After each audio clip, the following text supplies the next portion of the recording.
pagi, selamat siang, dan selamat malam bagi pemirsa yang telah melihat video kita. Saya Damai Listiawan hari ini sangat senang sekali karena saya ditemani salah satu murid terbaik saya. Murid terbaik saya adalah Beni Aji Ifaudi Rahman. Selamat Halo pagi. semuanya, selamat pagi Pak Damai. Gimana kabar kamu, Ben? Alhamdulillah baik banget. Beni ini kemarin baru saja mendapat juara satu Duta Pancasila dengan tema peran Pancasila di tengah era disrupsi. Bagaimana perasaan kamu, Ben? Pertama, saya gak bisa menyangka Pak saya bisa sampai di titik ini. Tapi yang saya rasa ketika saya mendapatkan gelar ini itu adalah sebuah anugerah bagi saya bisa terpilih, kemudian juga menjadi tugas bagi saya, menjadi tanggung jawab bagi saya bahwa saya harus bisa membumikan Pancasila dan saya harus bisa mengamalkan dan memberi contoh kepada masyarakat tentang pengamalan Pancasila di kehidupan kita sehari-hari seperti itu. Sekedar kalian ketahui bahwa pemilihan Duta Pancasila kemarin itu meliputi wilayah kabupaten di Provinsi Jawa Timur dalam tanda kutip wilayah tapal kuda, yaitu meliputi Pasuruan, Probolinggo, Jember, Banyuwangi, Situbondo, Bondowoso. Jadi Beni ini mengalahkan berbagai perwakilan dari sekolah di berbagai kabupaten tersebut, benar Ben ya? Iya, alhamdulillah. Ben, era disrupsi, mungkin banyak teman-teman yang tidak tahu apa itu era disrupsi. Jadi era disrupsi itu adalah era di mana masyarakat beralih dari kehidupan nyata ke kehidupan maya. Jadi kita hadapi sekarang Pak, kita akan menghadapi industri revolusi 4.0 atau gampangnya lah era digital. Semua banyak kegiatan di kehidupan kita sehari-hari memanfaatkan era digital, memanfaatkan teknologi, media sosial. Nah, hal itulah yang disebut dengan era disrupsi. Terkadang kita juga mengalami banyak perubahan dari yang awalnya kita jarang berteknologi menjadi sangat sering dan sangat membutuhkan teknologi. Apalagi di masa pandemi ini teknologi benar-benar membantu kita dan membawa kita ke perubahan yang positif pastinya. Seperti itu Pak. Berarti era disrupsi itu adalah era yang sekarang ini ya, yang kekinian ibaratnya gitu, di mana teknologi mempunyai dampak yang sangat besar dalam kehidupan bermasyarakat, terutama bagi para pemuda. Iya benar. Kira-kira di era disrupsi ini ada dampak negatif atau positifnya nggak ini? Iya, jadi kita tahu bahwa setiap hal pasti ada positif dan negatifnya.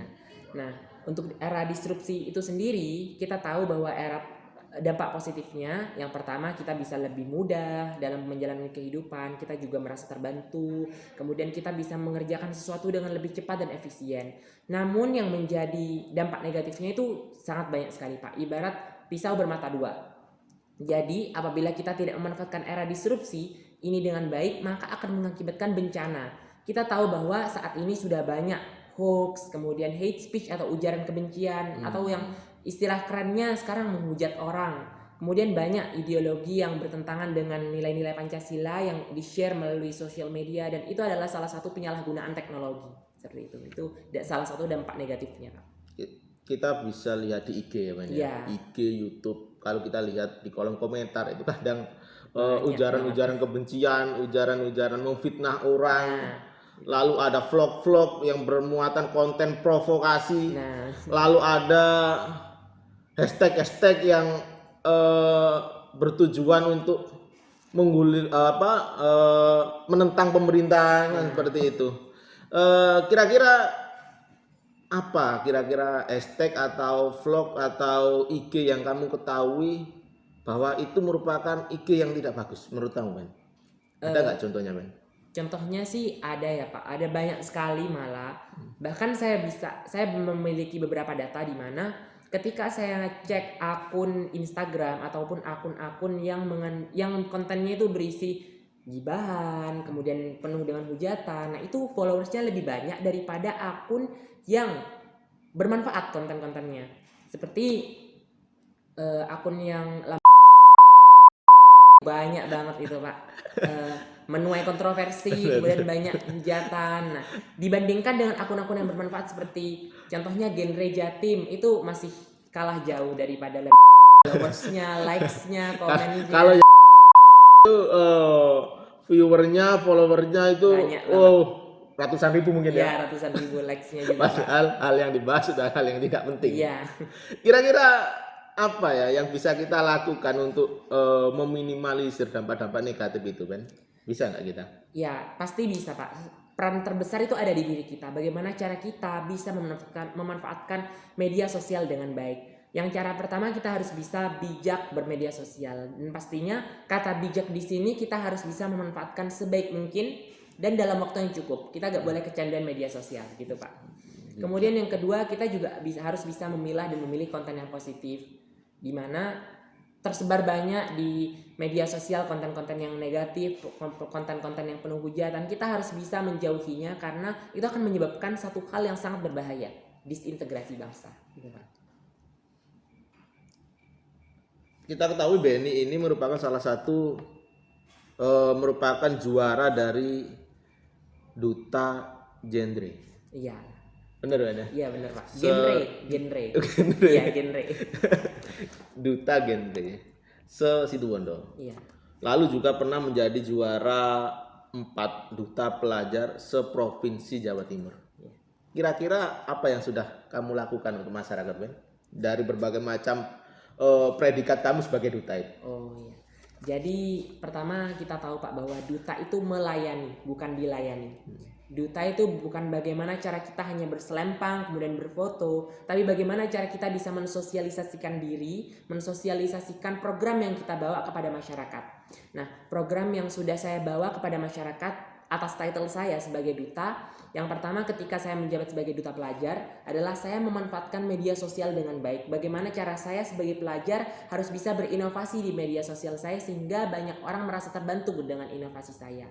Kemudian untuk genre sendiri adalah lebih ke kegiatan yang bersifat offline seperti sosialisasi, kemudian konseling, dan untuk yang online sendiri seperti live IG bareng dan lain sebagainya. Nah, untuk Duta Pancasila sendiri saya memiliki hashtag pojok milenial yang mana suatu hashtag di Instagram untuk bisa mensosialisasikan nilai-nilai Pancasila memanfaatkan teknologi yang ada seperti itu Pak. Hashtag pojok milenial. Isinya apa itu di situ?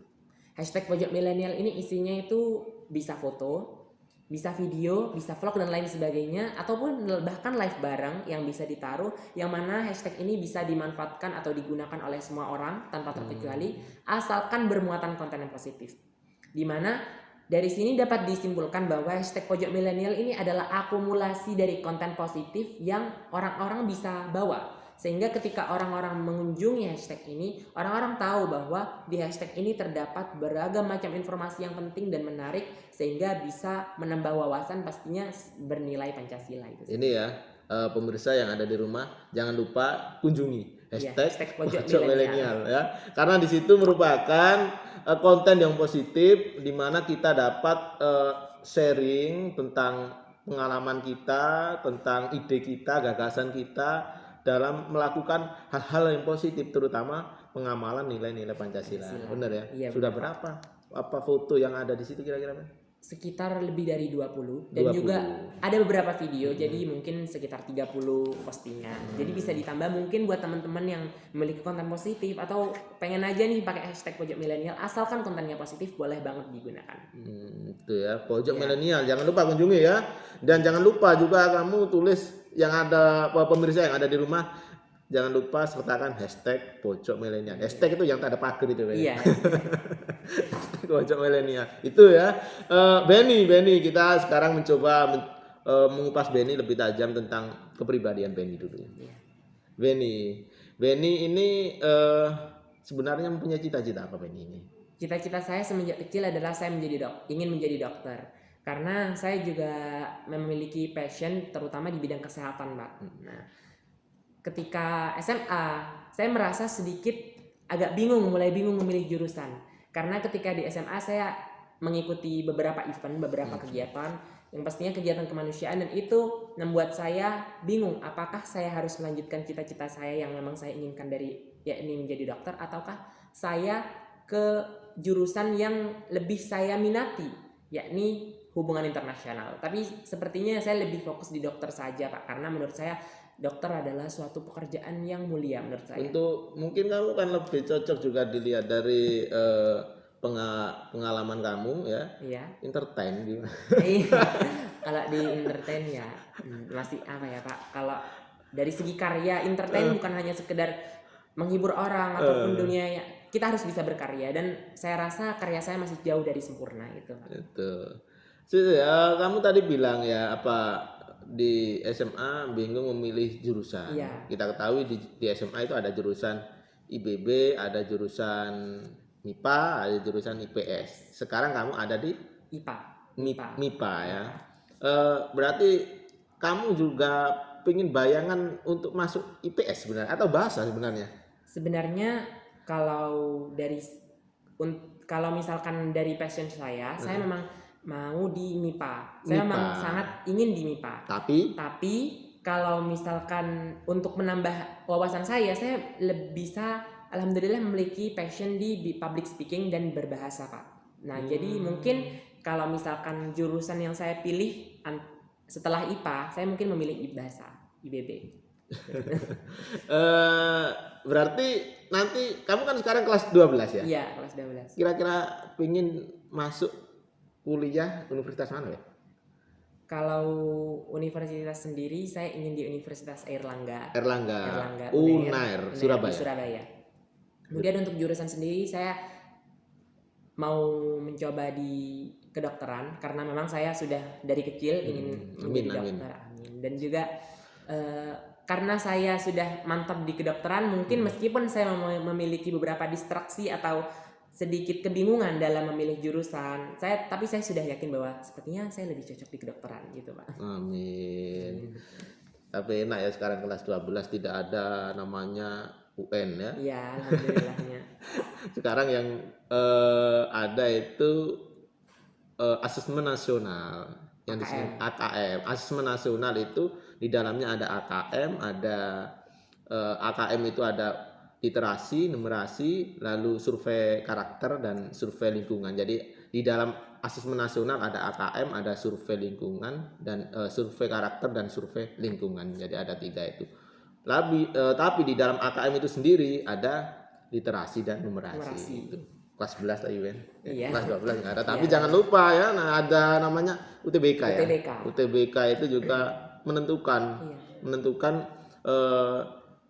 seorang calon mahasiswa untuk memilih jurusan dan masuk di dalam universitas. Tuh. Benny, juara 4 Duta Pelajar Jawa Timur. Banyak juaranya. Kira-kira adakah pengalaman yang paling berkesan dari berbagai macam upaya kamu untuk memperoleh sebuah predikat duta tersebut, Ben? Pengalaman terbesar. Iya, bukan terbesar, pengalaman yang paling menarik.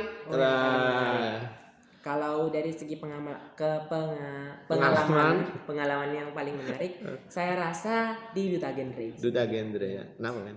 Karena dulu ceritanya seperti ini, Pak. Ketika saya kelas 10, saya masuk ekskul namanya PIKR di SMA di sekolah saya, SMA Negeri 1 Situbondo, namanya PIKR Ganesha. Nah, ketika saya tergabung di sana, saya menjadi cowok satu-satunya yang kelas 10 yang bergabung di sana. Tapi itu tidak mematahkan semangat saya karena saya memang passionnya di public speaking dan di kesehatan, dan saya rasa genre itu memiliki substansi seperti itu, dimana kita harus bisa memiliki bakat public speaking, kita juga harus bisa mengerti tentang kesehatan itu sendiri. Nah, kemudian ketika saya sudah hampir memasuki kelas 11, saya ditawari untuk ikut Duta Genre. Saya sudah tahu Duta Genre itu semenjak SMP, dari Mbak Miranda, Mbak Mas Sofi dulu seperti itu. Kemudian Pak, setelah saya tertarik, baiklah saya ikut. Saya menerima tawaran dari kakak kelas Mbak Priska untuk ikut. Kemudian saya belajar seadanya dan tidak pernah menyangka saya bisa menjadi juara 1 di usia saya 16 tahun. Dimana itu usia minimal banget ikut Duta Genre. Baik, Gwen, terakhir saran untuk teman-teman yang ada di rumah. Saran untuk teman-teman di rumah, lakukan sesuatu sebaik mungkin dan sesuai dengan passion kamu. Karena sejauh apapun apapun kamu melangkah, sejauh apapun kamu berusaha, sesuai dengan bakat dan minat kamu, itu akan mengantarkan kamu kepada sebuah kesuksesan. Dan di masa pandemi ini jangan lupa juga jaga kesehatan. Kita tahu bahwa saat ini vaksin sudah ada, hanya tinggal menunggu waktu kita kembali ke kehidupan. Tapi jangan lupa tekankan protokol kesehatan. Baik, terima kasih Benny ya.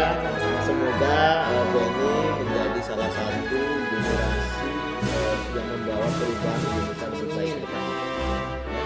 Sukses terus untuk Benny, semangat belajar dan semoga cita-cita kamu tercapai. Untuk pemirsa yang ada di rumah, terutama sahabat Pancasila ya, jangan lupa kalian ikuti terus vlog kita, karena insya Allah saya akan mengundang beberapa narasumber yang menarik yang terkait dengan nilai-nilai Pancasila. Assalamualaikum warahmatullahi wabarakatuh.